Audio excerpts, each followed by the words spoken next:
Do you know, anything that changes is impermanent, and that which remains unchanged and imperishable is our Atma. And no one can bring about the destruction of this Atma or the soul. So, in the next verse, number 18 of chapter 2 of Bhagavad Gita, Bhagwan Shri Krishna tells Arjun that the physical body will die anyway. It could be now or later. So, it's just a matter of time. And that which does not die is indestructible. So, there is nothing to lament about. That's why Arjun must perform his duty as a Kshatriya warrior to fight this war in order to protect the Dharma. So today we shall be going very deep into this important knowledge of the universe. So stay with us till the end. And if you have not subscribed till now, I will suggest that you subscribe to this channel now so that you do not miss out on the forthcoming lectures on this series. But before we start, kindly allow me to pay my gratitude to my Guru. Om Ram Shri Kanhaiyalal Sharmaye Namaha.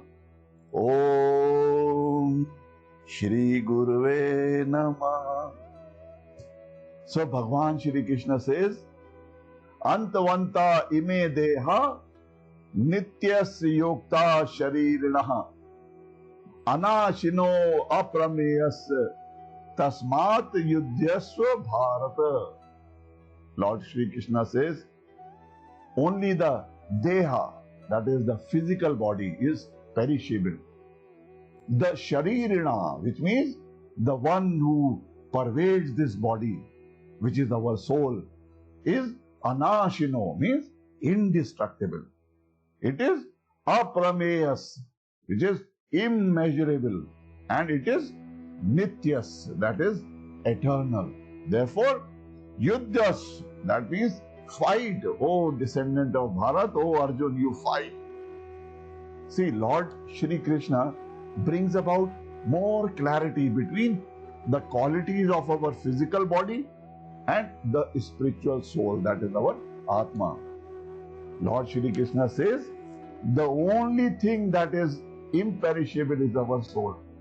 Everything else dies, including this physical body. Therefore, Arjun, fight.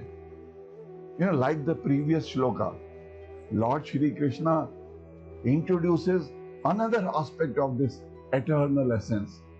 It is aprameyas, which means unfathomable, or which is incomprehensible, which is immeasurable.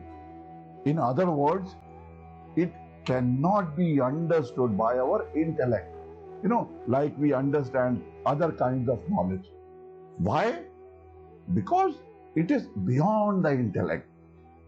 Aprameyas, or the indeterminable, means that which cannot be determined by knowledge of direct perception. Now, you should also notice one thing here, that the eternal essence is denoted as one single entity. It means that the eternal essence that pervades all the material objects, including human bodies, is one and the same. Bhagwan Shri Krishna therefore tells Arjun, concentrate on your inner self, the image of the eternal spirit, which is immortal. Fear not to fight the senses and to destroy the attachment to the body. This, sooner or later, you will be compelled to do. Many a times, even an advanced devotee, also fears losing of the body, that attachment. It happens when the attachment with the body, makes him temporarily forget that as he is the immortal spirit, his body is no part of him. So Arjuna has fought many wars before so well. So there is nothing new that Lord Krishna is asking Arjuna to do. The only thing Lord Krishna is asking Arjuna to do is to shake off his worries and perform his duty wholeheartedly. For there is no death for any of those people at the battlefield, especially Bhishma Pitama and Dronacharya, whose presence at the battlefield was the reason for Arjun's delusion. See, they are the people who have followed dharma wholeheartedly all their life, and they are sure to be liberated. Now, how does this verse help Arjun to overcome lamentation and material compassion? Firstly, because the living entity cannot be killed. Secondly, the material body cannot be saved for any length of time. That's why Arjun is advised to fight and not to sacrifice the cause of religion or dharma for material and for bodily considerations. Since Bhagwan Shri Krishna concludes this shloka with the word tasmat, meaning therefore, let us summarize the argument that began in shloka number 11 of this chapter. Shri Krishna, Bhagwan tells Arjun, you are thinking that it is evil, it is wrong, it is unlawful to fight against your near and dear ones. Your logic is incorrect. You are missing the big picture, he tells. I will tell you the correct logic. He says you shouldn't grieve for them. The eternal essence, the one which dwells in this body, is imperishable and real, whereas human bodies and material objects are perishable and they are unreal. He says, I will also give you some practical advice. Do not get agitated by the joy and sorrow caused by contact with people, with objects and with situations. These are temporary conditions, so bear them patiently. Once you learn to remain stable through joy and sorrow, you will begin to realize the eternal essence. Now that you know that you can never destroy the imperishable, the eternal essence, and that you should not grieve for the perishable, so get up and fight, O Arjun. So then, what is the bottom line? He says, Arjun, you should not think that you are this human body. Associate yourself with the body dweller, that eternal essence. It will never get destroyed. So there is no need for grief. There is one more profound meaning inferred here from this shloka. This shloka gives a pointer to the birth of the ego, of our ahankar. When the eternal essence, which is one entity, associates itself with material objects, it gets split or fragmented. It begins to think that it is limited by whatever material object it is associated with.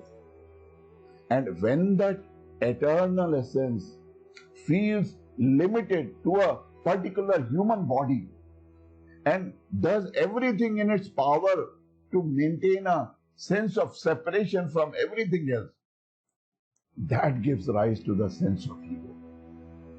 Our body is mortal, and so it seeks security and creates boundaries around us.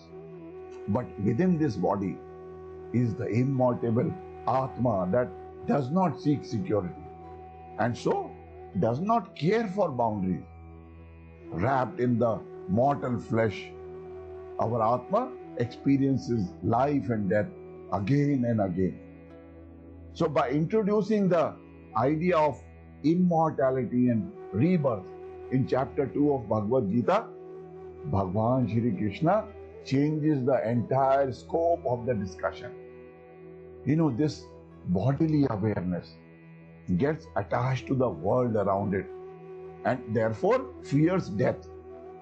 But the wise who are aware of the Sharirina, which means the one which resides or pervades this body, do not fear change or death. They know that what matters is the immortal, not the mortal.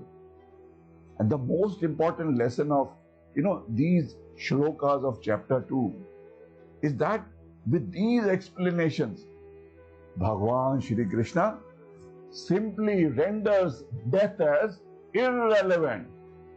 He transforms the battlefield into one of infinite awareness, of infinite experiences, of the immortal resident, that is our Dehi, of the mortal body, that is our Deha.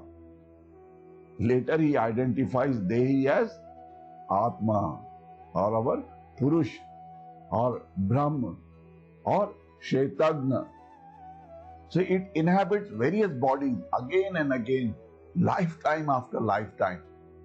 This means that this is not the first time that we have experienced this world, and it will not be the last time. We have been here before and we will return again. Our birth is a rebirth and our death is a re-death. Now, do you notice one thing? This is really not a command to fight the battle, but it is a call to Arjuna, and through him, it's a call to all of us to discard our defeatist mentality and face wholeheartedly and sincerely all the situations in every field of activity at any given moment of existence in life. This is the way God speaks to all of us. God does not command us to act in a certain way, but when we surrender to God, He makes sure all our doubts, they start getting cleared. So this enables us to take right actions which are in line with our dharma or our righteousness.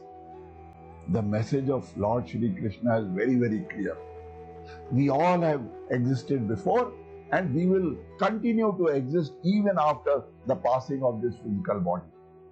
This knowledge that Aham Brahmasmi, I am Brahm, which Lord Shri Krishna is trying to tell us, is so important that it can dissolve all your pain and suffering.